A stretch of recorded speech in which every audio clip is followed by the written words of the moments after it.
Warga Konoha yang udah capek kerja tapi nggak kaya-kaya, gimana? Sehat? Selamat datang di channel Explore.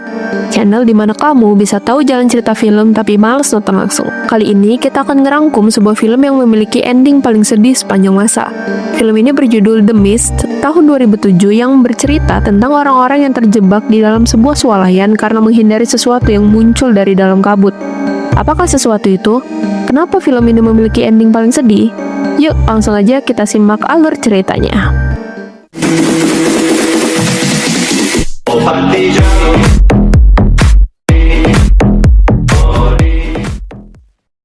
Film ini dimulai dengan memperlihatkan satu keluarga harmonis yang terdiri dari 3 orang, yaitu ayahnya David, ibunya, dan anaknya. Karena terkena badai pada malam hari, tiba-tiba pohon di dekat mereka tumbang. Ketika mengamati pohon itu, tiba-tiba saja di seberang danau, mereka melihat kabut tebal semakin lama semakin mendekat. Mist? Merasa ada sesuatu yang gak beres, David mengajak anaknya dan tetangganya pergi ke kota untuk mengecek situasi. Di perjalanan, mereka heran melihat banyak mobil tentara yang melintas di jalan. Daddy, look. Mereka pun tiba di swalayan. Terlihat banyak sekali orang berada di sana. Akibat badai semalam, listrik dan sistem internet mati sehingga beberapa alat elektronik termasuk mesin kasir tidak bisa digunakan. Terlihat juga 3 orang tentara masuk ke dalam swalayan itu. Orang-orang di dalam swalayan bingung melihat banyaknya kendaraan aparat berlalu lalang ke sana kemari. Tiba-tiba sirine berbunyi dan terlihat seorang lelaki tua memasuki kabut dengan darah di hidungnya. Dia mengatakan ada sesuatu di dalam kabut, sehingga ia menyuruh semua orang untuk menutup pintu. Salah satu dari mereka tidak percaya dan pergi untuk mengecek mobilnya. Tiba-tiba saja ia berteriak.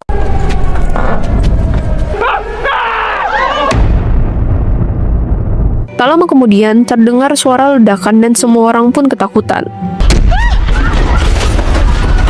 Kabut semakin lama semakin tebal dan orang-orang memutuskan untuk berlindung di dalam swalayan itu.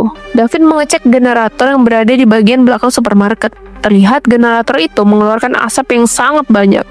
Tiba-tiba terdengar sesuatu dari balik pintu swalayan bagian belakang.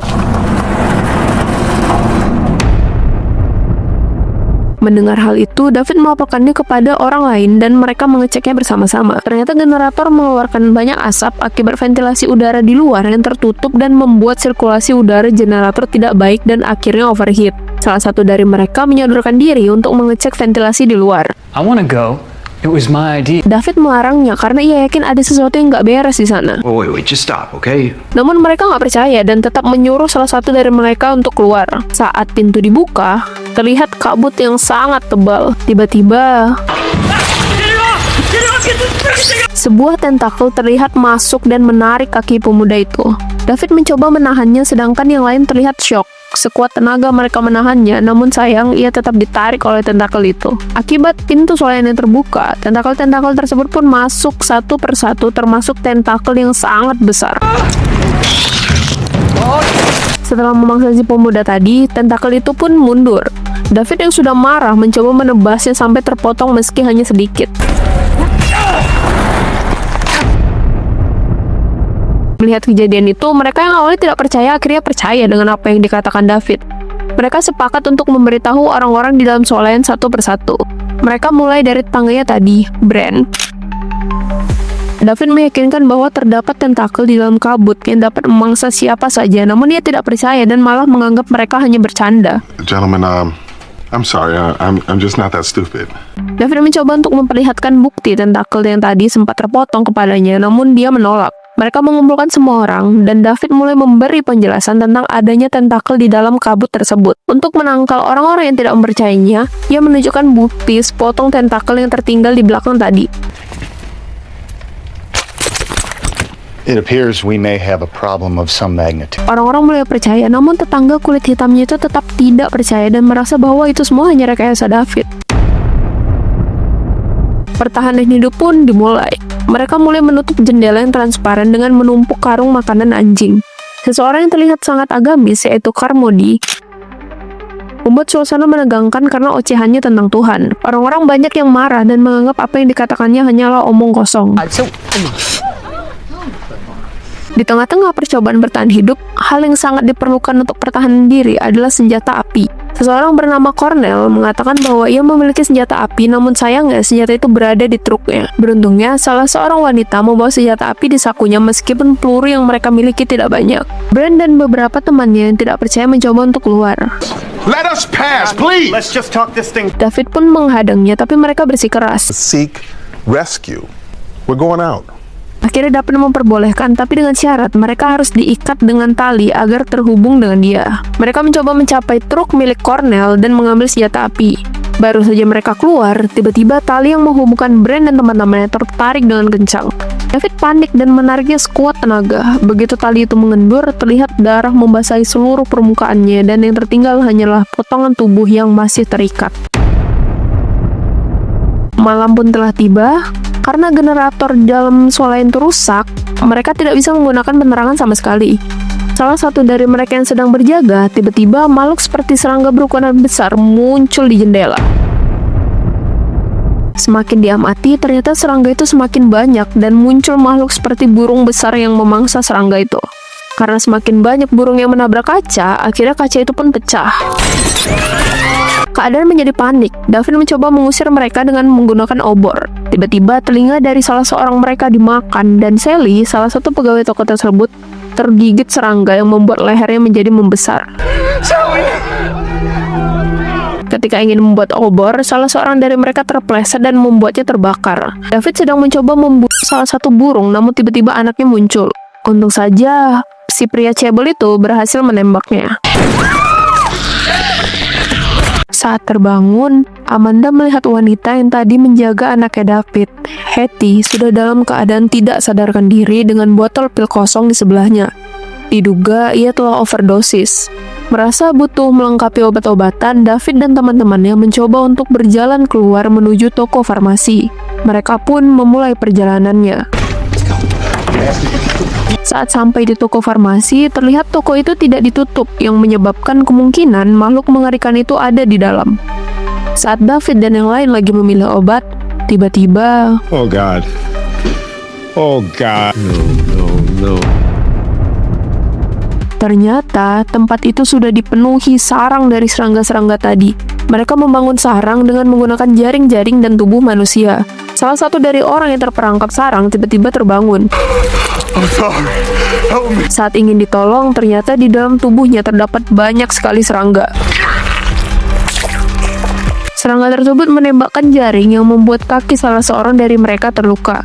Keadaan pun semakin kacau karena serangga yang berada di tubuh pria tadi mulai menyebar. Meski kehilangan 2 orang, namun David dan orang yang tersisa berhasil sampai dengan selamat. Di dalam, Carmody mulai berkhotbah tentang azab Tuhan dan membuat beberapa orang malah percaya lalu mengikutinya. David mencoba berbicara dengan tentara karena saat berada di farmasi tadi, seorang tentara yang badannya dijadikan sarang serangga berkata bahwa ini semua itu perbuatan aparat negara.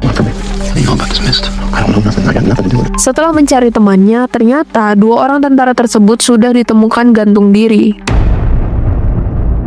Jessup, tentara yang tersisa, diinterogasi mengenai apa yang sebenarnya terjadi. Ternyata pemerintah mencoba untuk membuat gerbang 2 dimensi agar bisa terhubung ke dunia lain.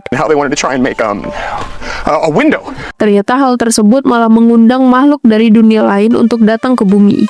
Para pengikut Carmody terprovokasi dan menyalahkan kalau ini adalah perbuatan Jessup dan mereka beranggapan kalau Jessup pantas untuk dihakimi. Mereka pun menusuknya sampai berkali-kali. Tak sampai di situ, mereka malah membuangnya keluar dan ia pun dimangsa sampai habis. Keesokan harinya, saat mereka hendak keluar, Carmody memergoki mereka dan mulai mengoceh tentang kehendak Tuhan lagi. Ia merasa bahwa mereka adalah pendosa yang angkuh.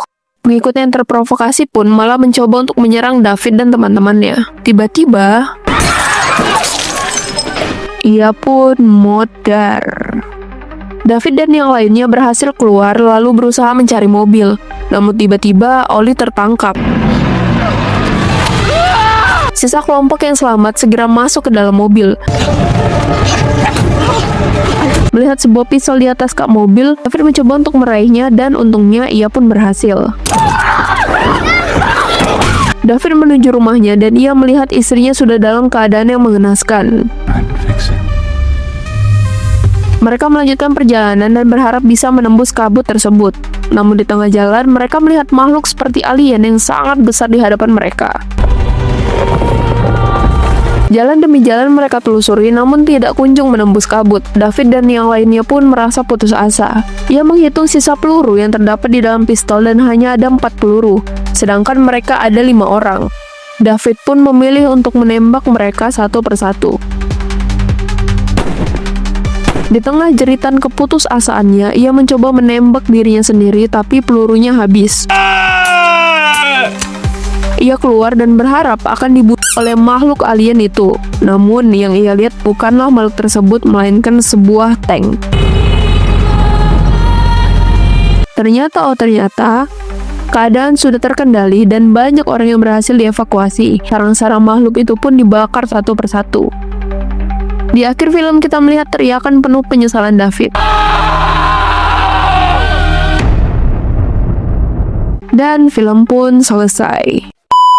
Gimana? Akhir yang sangat nyesek kan? Film ini sering menjadi kategori film dengan ending yang paling menyakitkan. Coba kalau David bisa nunggu beberapa menit aja, pasti mereka semua bisa selamat. Nah, jadi itu dia alur cerita film The Mist. Di IMDb, film ini mendapat rating 7,1. Kalau menurut kalian cocok untuk dikasih rating berapa nih? Segitu dulu alur cerita film kali ini. Kalau kalian suka, klik like dan jangan lupa subscribe kalau kalian males nonton film tapi mau tahu jalan ceritanya. Komen juga di bawah ya, next mau film apa lagi. Oke, see you on the next video. Sehat-sehat kalian ya.